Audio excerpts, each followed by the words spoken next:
Bismillahirrahmanirrahim. Alhamdulillahirabbil alamin wa bihi nasta'in ala umuri dunya waddin. Wassalatu wassalamu ala sayyidina Muhammadin afdalil mursalin wa ala alihi wa ashabihi ajma'in.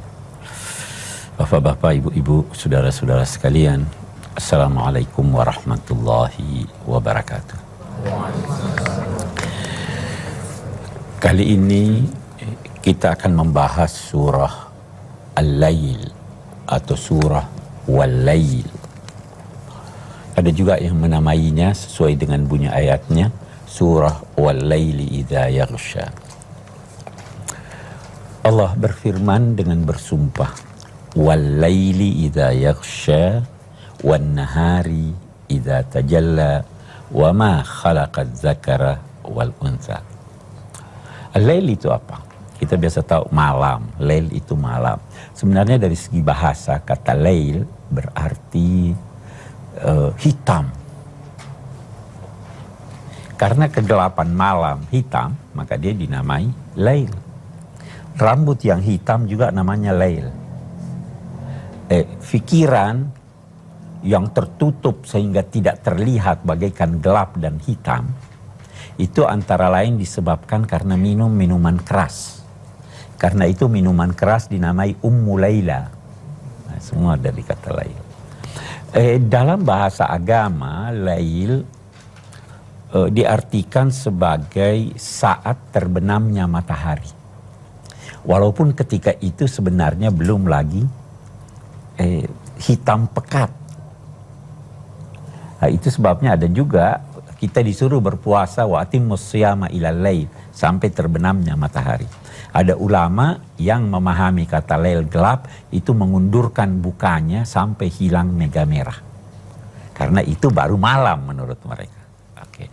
Tapi menurut kita, menurut banyak ulama, itu sudah malam karena Nabi prakteknya seperti itu. Yang penting, Allah bersumpah demi malam, wal-laili idza yaghsha. Yaghsha menutupi. Apa yang nampak selama ini di siang hari ditutupi oleh gelapnya malam. Oke.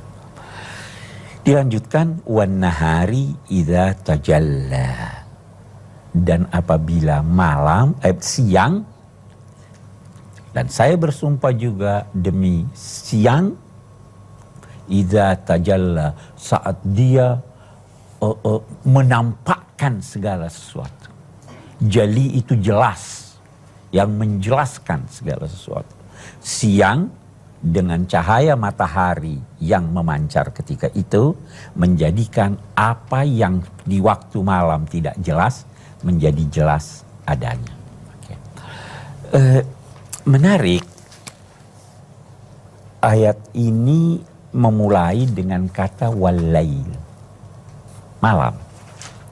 Ada surah lain yang memulai dengan cahaya matahari, wasyamsi wadhuhaha wal qamari idza talaha. Kenapa di sini dimulai dengan al-lail? Surah ini surah yang ke-10 diterima oleh Nabi sallallahu alaihi wasallam. Ketika itu kegelapan kemusyrikan masih merajalela. Berbeda dengan wasyamsi wadhuhaha.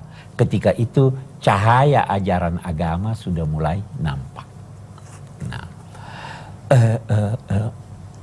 dalam bahasa spiritual, malam itu disimbolkan sebagai kegelapan hati, kedurhakaan.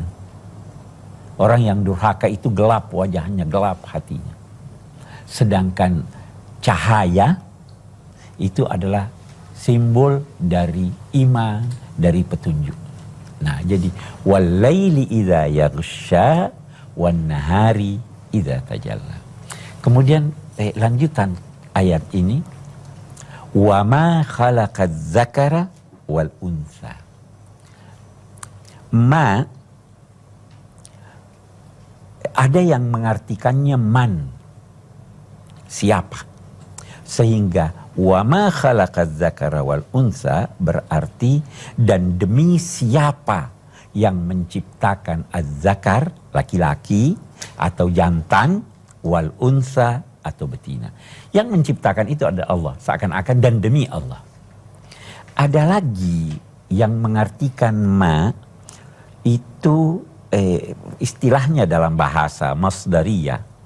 Maknanya begini, apabila ma itu masuk ke suatu kata kerja, maka gabungan dari ma dan kata kerja itu menjadikan maknanya sebagai menunjuk suatu peristiwa tanpa menunjuk waktunya. Jadi sekarang khalaqa itu kan kata kerja, telah menciptakan, masuk kata ma. Nah, gabungan dari ini menjadikan kata ma khalaqa berarti penciptaan. Peristiwa penciptaan, keadaan penciptaan. Jadi demi penciptaan az-zakar dan unsa. Demi penciptaan lelaki, jantan, dan perempuan atau betina. Mari kita lihat lagi. Beda tidak malam dengan siang? Beda. Perbedaannya itu apakah bertingkat-tingkat atau tidak? Bertingkat-tingkat. Kita lihat. Malam itu bertingkat-tingkat. Ya toh? Awal malam belum terlalu gelap. Gitu. Akhir malam sudah mulai ada terang. Ya. Siang juga begitu. Oke. Jadi berarti berbeda-beda, bertingkat-tingkat. Laki-laki dan perempuan beda atau tidak? Jadi kalau ada orang yang mau mempersamakan itu apa artinya? Itu menciptakan makhluk baru yang tidak diciptakan Tuhan. Ya toh? Beda. Perbedaannya itu bukan hanya pada alat produksinya. Bahkan perbedaannya pada kecenderungannya, pikirannya. Saya pernah berkata kalau ada anak kecil dua, katakanlah umur yang baru jalan, satu laki-laki, satu perempuan, diletakkan di depannya satu pistol-pistolan, satu boneka. Pasti yang perempuan, walaupun lambat, ambil yang boneka. Itu kecenderungan sejak kecil. Nah, berbeda-beda. Bahkan kita ini, laki-laki sama dewasa, berbeda atau tidak masih kita? Kita masih beda. Bukan hanya berbeda pada bentuk fisiknya. Mungkin kecenderungan kita berbeda. Mungkin kepentingan kita berbeda. Mungkin keresahan kita berbeda. Berbeda-beda semua kita ini. Oke. Allah bersumpah dengan aneka perbedaan ini bahwa inna sa'yakum lasyatta. Syatta itu artinya keterpencaran. Yang terpencar itu berbeda-beda lokasinya. Ya toh? Nah, sesungguhnya usaha-usaha kamu itu, wahai manusia, berbeda-beda juga. Tidak obahnya seperti perbedaan apa tadi? Malam dan siang, seperti perbedaan lelaki dan perempuan. Bahkan perbedaan satu orang dengan yang lain. Kita itu seakan-akan, kita ini manusia, seakan-akan kita punya dunia sendiri. Bapak duduk sekarang, ibu duduk di sini, itu pikirannya bisa beda-beda enggak? Tidak mungkin 100% sama. Kalau itu berbeda-beda, kira-kira Tuhan akan mempersamakan mereka? Pasti karena amalan berbeda, motivasi berbeda, dan lain-lainnya berbeda, pasti perlakuan Tuhan yang Maha Adil ini berbeda-beda pula. Nah, dalam konteks amal ini, dan dalam konteks ganjaran dan dampak dari amal itu, pada garis besarnya manusia bisa dibagi dua. Fa amma man a'ta wattaqa wa saddaqa bil husna fasanuyassiruhu lil yusra. Ini kelompok pertama. Wa amma man bakhila wastaghna wa kadzdzaba bil husna fasanuyassiruhu lil usra. Walaupun kita berbeda-beda, boleh jadi satu orang sholat sunnahnya pakai kunut, yang lain tidak pakai kunut. Beda enggak? Tetapi kalau sudah dalam konteks sesuai dengan tuntunan agama, itu dia masuk shaddaqa bil husna. Bisa saja. Boleh jadi satu orang sholat, yang lain tidak sholat. Ini beda. Tetapi ini bukan di dalam koridor taat kepada Tuhan. Mari kita lihat lebih jauh. Fa'amman a'ta, maka barang siapa yang memberi apa? Tidak dijelaskan memberi apa. Memberi ilmunya, memberi hartanya, memberi a'ta, fa'amman a'ta wa saddaqa bil husna, dan dia percaya bahwa ada ganjaran Tuhan. Itu arti pertama al-husna. Saddaqa bil husna, percaya bahwa ada jalan menuju ke kebaikan. Al-husna juga berarti al-kalimat thayyibah. Saddaqa bil husna, mempercayai la ilaha illallah Muhammadur Rasulullah. Siapa itu? Fasanyassirhu lil yusra, kami akan mempermudah dia menuju jalan yang mudah. Demikian juga sebaliknya. Saya ingin garis bawahi bahwa di sini Allah berfirman, fa amma man a'ta wattaqa wa saddaqa bil husna fasanuyassiruhu, kami akan mudahkan baginya.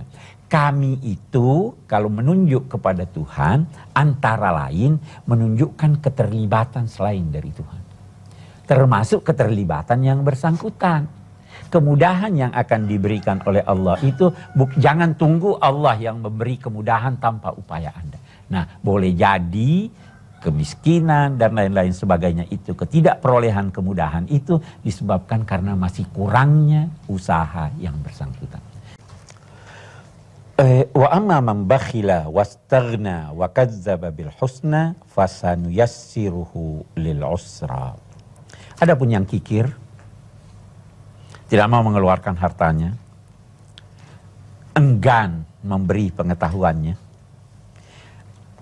kikir menyangkut waktu yang disediakan untuknya, kikir menyangkut kekuatannya, itu semua bisa termasuk di dalam bakhila.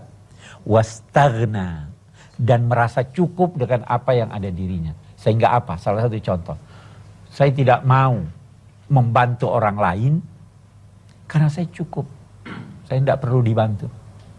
Atau bisa ada orang merasa dirinya pinter, saya tidak perlu ada saran dari Anda. Istaghna, merasa cukup dengan apa yang dirinya. Ya toh? Wa amma man bakhila wastaghna, ada orang, saya tidak perlu merujuk kepada tuntunan ilahi. Saya punya akal cukup. Istaghna, itu semuanya termasuk dalam kata-kata istaghna, merasa cukup. Terus wa kadzdzaba bil husna. Kita sudah jelaskan al-husna bisa berarti ganjaran, bisa berarti balasan, bisa juga berarti kalimat la ilaha illallah. Dia mendustakan keesaan Tuhan, apa yang terjadi baginya, fasanuyassiruhu lil usra. Usra itu lawannya yusra. Yusr itu gambaran dari segala macam kemudahan. Itu sebabnya maisir, judi. Kenapa dinamai terambil dari kata yus? Karena memperoleh harta dengan gampang.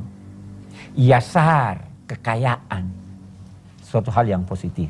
Lawannya usra, wanita yang sulit melahirkan, dinamai a'saratil mar'ah.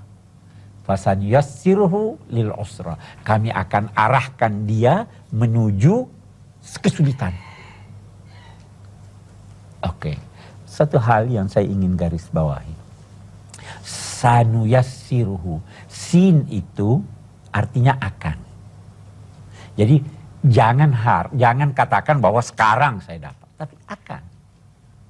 Boleh jadi sekarang, boleh jadi besok, boleh jadi lusa.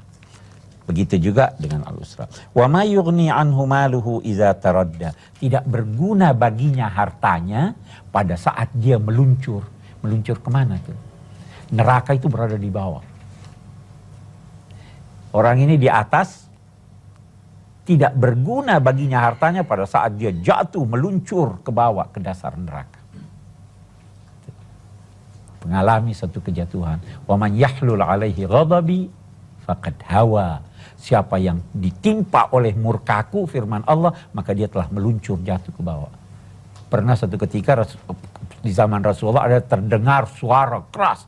Terus Rasul bertanya, kamu tahu apa suara itu? Tidak. Oh, itu suara batu jatuh ke dasar neraka 500 tahun baru sampai ke bawah. Taradda.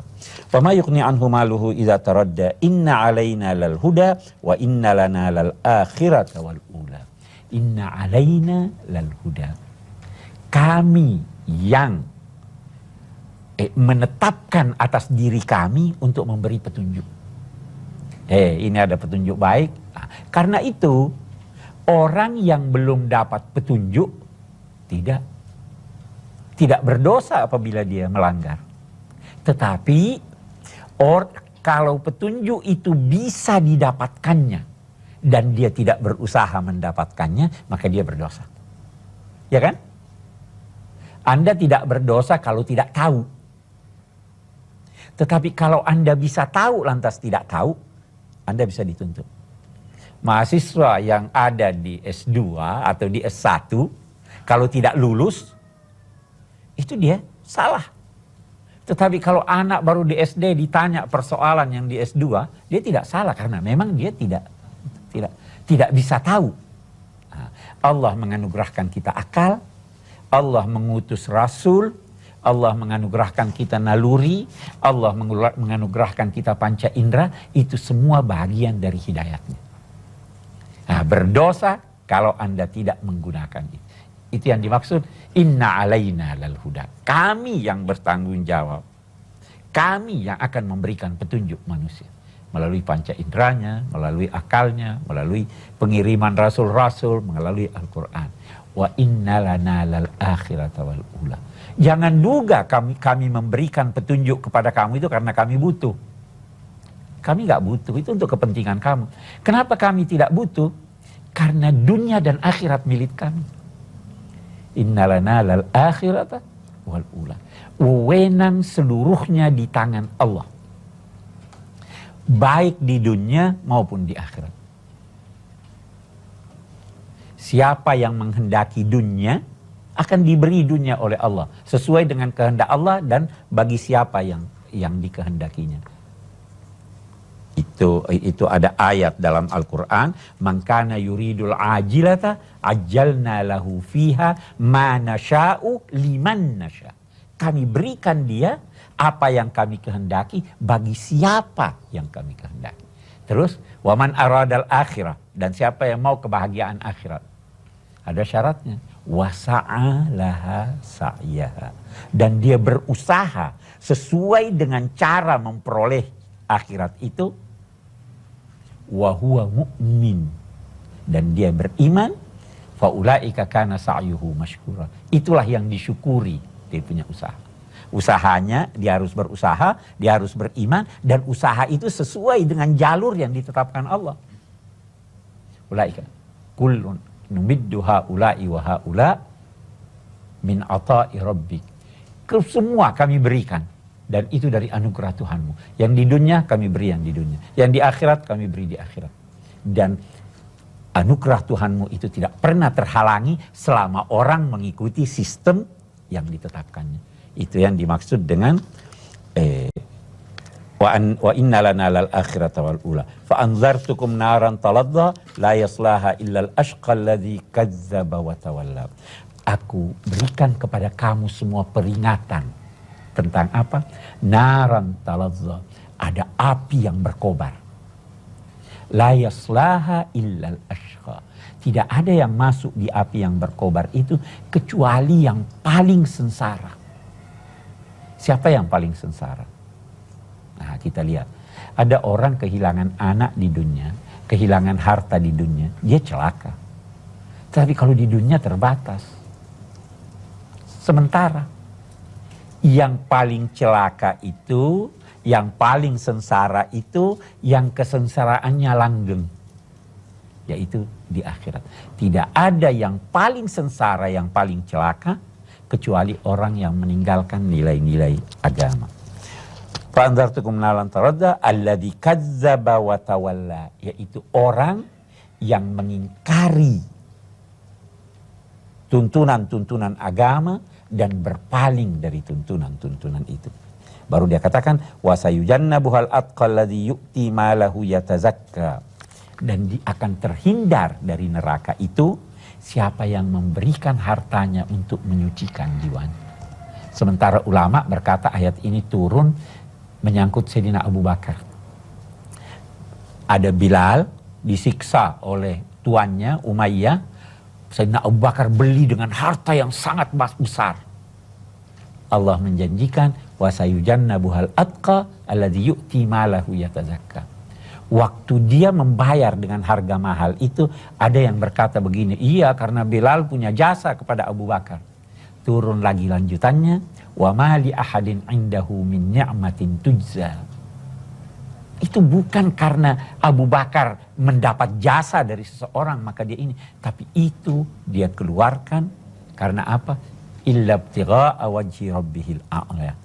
Tidak ada yang diharapkannya dari situ kecuali untuk mendapat ridha Allah Subhanahu wa taala. Wala saufa yarda, dan pasti dia akan ridha. Walaupun ayat ini dikatakan turun terhadap Abu Bakar, tapi bisa menyangkut semua orang yang mengikuti cara-cara yang digambarkan di sini. Saya ingin mengambil kesimpulan dari surah yang kita bacakan ini.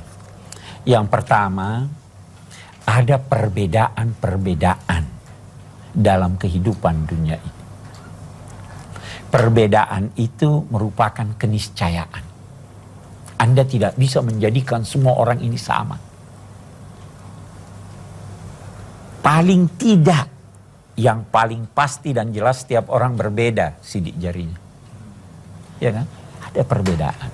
Dan tentu perbedaan itu antara lain menyangkut amal-amal manusia. Tidak mungkin tidak adil kalau yang berbeda dipersamakan. Karena ada amal baik, ada amal buruk, pasti amal baik itu berbeda dengan amal yang buruk. Samakah yang buta dengan yang melek? Samakah cahaya dengan gelap? Samakah yang berbuat dosa dengan yang berbuat ketaatan? Pasti tidak sama. Dan karena tidak sama, maka pasti ganjarannya pun dan balasannya akan berbeda. Itu satu. Yang kedua, kita akan lihat bahwa di surah ini Allah memberikan gambaran tentang perbedaan dalam amal itu. Nah, ada orang yang percaya, ada yang tidak percaya. Nah, yang tidak percaya ini biasanya lahir ketidakpercayaan dan keangkuhannya karena dia memiliki harta. Karena itu di sini ditekankan wa ma yughni anhu maluhu idza taradda. Hei, kamu merasa diri berkecukupan karena kamu punya harta? Ketahuilah bahwa harta yang dimilikinya itu tidak akan berguna sedikit pun kepadanya. Tetapi orang yang menggunakan hartanya untuk mendapatkan ganjaran ilahi, itulah yang akan mendapat kedudukan tinggi di sisi Tuhan, sampai-sampai di sini dikatakan wala saufa yarda. Dia akan puas dengan ganjaran Tuhan. Bahkan ada yang mengartikan wala saufa yarda, Tuhan akan puas kepada dia. Kalau sudah Tuhan ridha kepada seseorang, itu tidak ada lagi suatu kedudukan yang demikian istimewa melebihi ridha Allah kecuali melihat wajah Allah. Itu yang dimaksud dengan wala saufa yarda. Ini barangkali kesimpulan yang dapat kita ambil. Mudah-mudahan ada manfaatnya. InsyaAllah dalam masa-masa datang kita akan lanjutkan untuk surah-surah yang lain. Wassalamualaikum warahmatullahi wabarakatuh.